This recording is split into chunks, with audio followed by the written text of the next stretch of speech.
그래프 오른쪽 최상단에 보이는 증권 일을 14년 정도 했고, 개인적으로는 군 제대 후 바로 2003년부터 계좌를 열고 주식을 시작했으니 20년 정도 했다. 직업이 인생을 결정한다는 데 이의는 없다. 그래프를 보면 일반인들에게는 생소한 선물 시장이 얼마나 피를 말리는지를 가장 육체적, 정신적 고통이 극심하다는 그래프의 꼭대기에 시위하듯 서 있다. 신의 영역에 들어가려는 발버둥은 대체로 허무하게 끝나기 마련이다. 그 아래 증권이 있다. 바로 내가 14년간 업으로 하던 일이다. 이 바닥에 오래 있으면 암이나 자잘한 잔병들이 생기기도 하고 그냥 맷집이 생기기도 한다. 회사 동기부터 자살한 사람들이 이미 몇 있었고 건너 아는 사람들도 좀 있다. 연락이 안 되는 이들도 많고 아픈 사람도 많고 약 먹는 사람들도 많다. 지점장은 없고 병원 간 적도 있다. 나도 작은 수술을 30대 초반부터 했었고 늘 두통에 시달렸으며 주말이 없었다. 남의 돈 굴려야 하고 회사 실적도 줘야 하는 멀티는 결코 쉬운 것이 아니었다. 그러면서도 늘 연휴가 있으면 휴가를 붙여 긴 여행을 갔다. 1년에 40일에서 50일은 늘 해외에 있을 정도였다. 내가 왜 여행을 미친듯이 다녔냐면 잊고 싶기 때문이었다. 어찌 보면 살기 위한, 내 건강을 보호하기 위한 자기방어 기제였을 수도 있다. 시차가 있는 다른 멀티버스로 떠나면 좀 나아지지 않겠나 싶었다. 아무튼 퇴사할 때 이미 전 세계 160개 도시를 여행을 한 상태였다. 물론 휴가를 가면 여행지로도 전화가 왔었다. 나중에 카톡이 왔었다. PB할 때는 고객님이 전화를 하기도 했었고 본사 있을 때는 대리나 차장이 전화해서 업무를 물어봤다. 다 인수인계를 해줬던 건데 내 목소리가 듣고 싶었던 걸까? 아무튼 무척 얄미웠다. 유럽 여행 때는 새벽에 자다가 깨서 받았다. 2년 전 마지막 건강검진 때 갑상선 혹 2개를 발견했다. 그래서 내년에는 꼭 한국에 가서 건강검진을 해야 한다. 갑자기 사고로 죽는 것은 어쩔 수 없는데 병 키워서 죽는 것은 딱 질색이다. 병사보다는 객사가 낫다. 스트레스 때문에 류마티스 수치도 일반인의 3배다. 내 면역체계가 나를 공격한다고 한다. 관절 부분에 염증이 잘 생긴다고 하는데 그래서 내 다리가 잘 안 낫는 것인지도 모르겠다. 맥주를 잘 안 마시는 이유도 요소 수치가 높기 때문이다. 물론 어제 간만에 한잔 하긴 했지만 모두 입사 전에는 없었던 것들이다. 여행 중에 먹는 것을 조절하는 이유도 바로 그것이다. 주로 한식을 먹는데 한식이라 하면 한국에서 먹던 스타일의 식습관을 이야기한다. 넓은 의미로는 햄버거 같은 것까지도 익숙한 식단의 한식이다. 40년 넘게 몸이 알고 기억하는 음식들. 그래서 터키 그리스부터 동남아까지 지난 1년간 세계 여행을 하면서 먹는 문제로 아픈 적이 단 한 번도 없었다. 그래서 먹방이 별로 없다.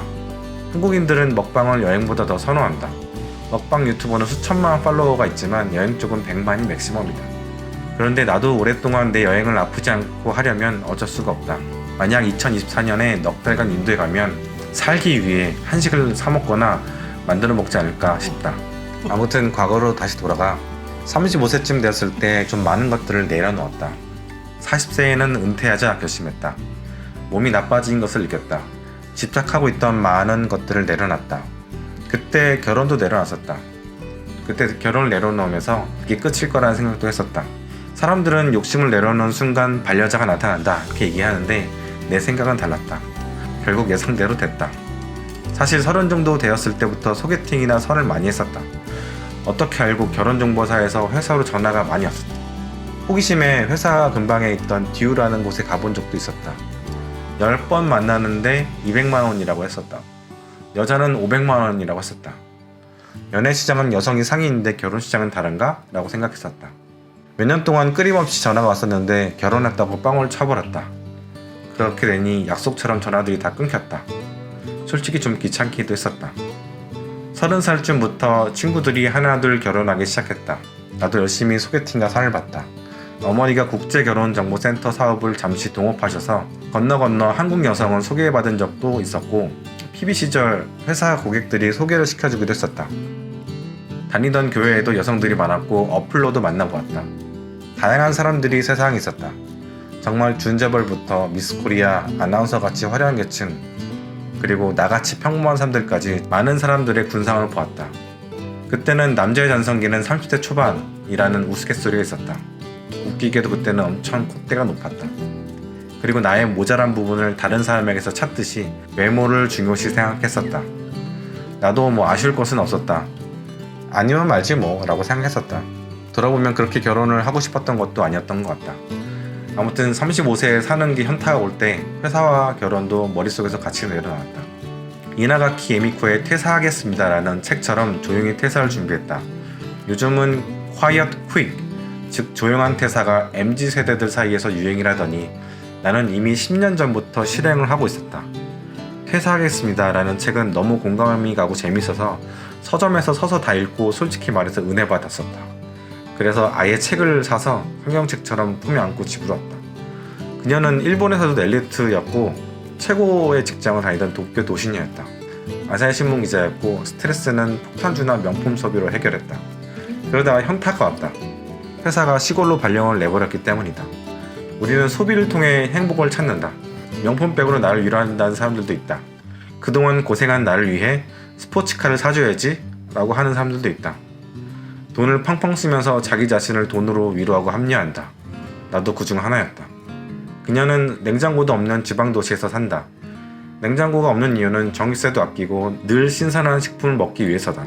그렇게까지 극단적이지는 않지만 취지는 좋다고 생각한다. 음식이라는 것은 냉장고에 넣는 순간 천천히 썩게 된다. 그리고 우리는 날 잡아 한 번씩 버리게 된다. 돈을 들여 쓰레기를 사서 냉장고에 넣어놨다가 다시 돈을 들여 버리는 것이다. 나는 원래 미니멀리스트였다. 하지만 그 책 이후로 더 미니멀리즘이 되었다. 집안에 있던 잘 안 입는 옷들은 당근마켓에 팔았다. 당근마켓은 이웃과의 거래다. 나중에는 단골도 생겼다. 옷 파시기 전에 미리 저에게 연락주세요 라고 하는 분도 있었다. 액션캠 사간분이 나중에 드론도 사가셨다. 나는 기억이 없지만 또 뵙네요 라는 분도 있었다. 퇴사할 때는 넥타이 17장을 사간 분도 있었고 와이셔츠 9장을 사간 분도 있었다. 캄보디아로 떠나는 날 아침까지 냉장고와 히터를 들고 가시는 분들도 있었다. 그게 7개월 전이었고 이후로는 앱까지 삭제했으니 지금쯤 내 당근마켓 온도는 엄청 떨어져 있을 것 같다. 한동안 쓸 일 없으면 바로바로 지우는 편이다. 자연스레 인맥도 정리되었다. 인맥에 관련하여서는 나중에 따로 이야기할 일이 있지 않을까 생각한다. 나도 한국에 있을 때 주렁주렁 인맥에 연연하던 마당발이었다. 이것을 유지하기 위해서 지출도 참 많았다. 다 소용없었다. 나이 들수록 인맥의 양보다는 질이 더 중요하다 생각했다. 간단히 말해 내 무덤을 찾아올 절친만 남는 것 같다. 지금은 동남아에서 티셔츠 10장을 돌려가면서 입고 살고 있지만 원래는 참 옷을 좋아했다. 장롱이 4개였으니 남자치고는 옷이 참 많았다. 물론 앞으로는 그렇게 살지 않을 것 같다. 하지만 그때는 그게 좋았고 즐겼으니까 그걸로 된 거다. 그걸 후회하지는 않는다. 싸게도 잘 샀고 잘 팔기도 했다. 가만히 있으면 회사가 돈을 잘 줬다. 시키는 일만 하면 되었다. 34살에 억대 연봉을 찍었다. 하지만 몸은 나빠졌다. 나는 욕심을 버렸다. 건강을 잃으면 다 잃는 것이다. 나갈 때도 회사는 잘해줬다. 퇴사자들이 전 직장을 욕하지만 나는 한 번도 욕한 적은 없었다. 물론 짜증나는 사람들은 있었긴 하다. 같은 회사에 14년간 다녔다. 축구로 치면은 원클럽맨이다. 나갈 때 당연히 여러 회사에서 이직 전화가 많이 왔다. 내가 하던 업무였던 미국 주식과 채권 그리고 파생이 핫했기 때문이다. 1년만 있으면 승진이기도 했었다.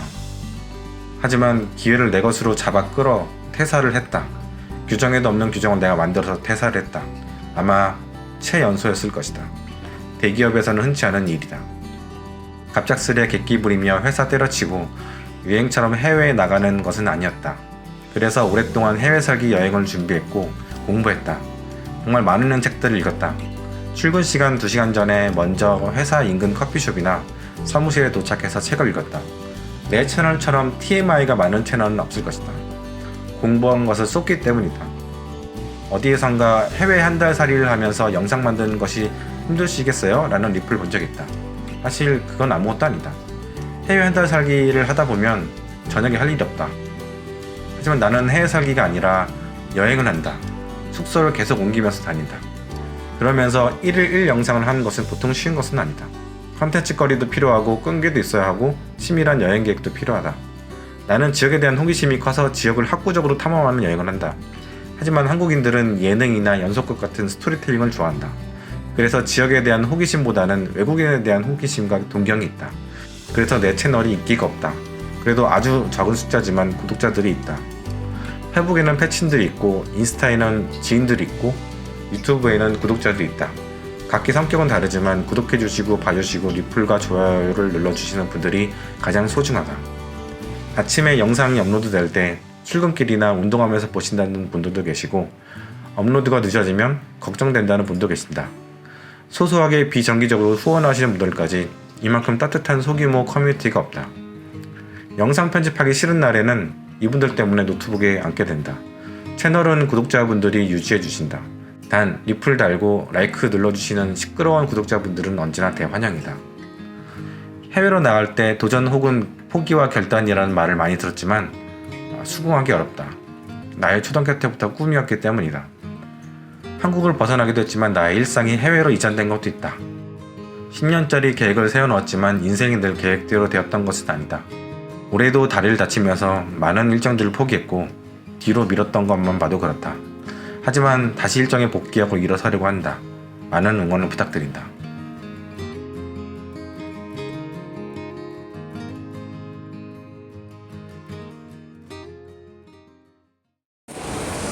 허지용 기분이 어때? 기분이 어때? 기분이 어떻습니까? 말을 해 말을 어이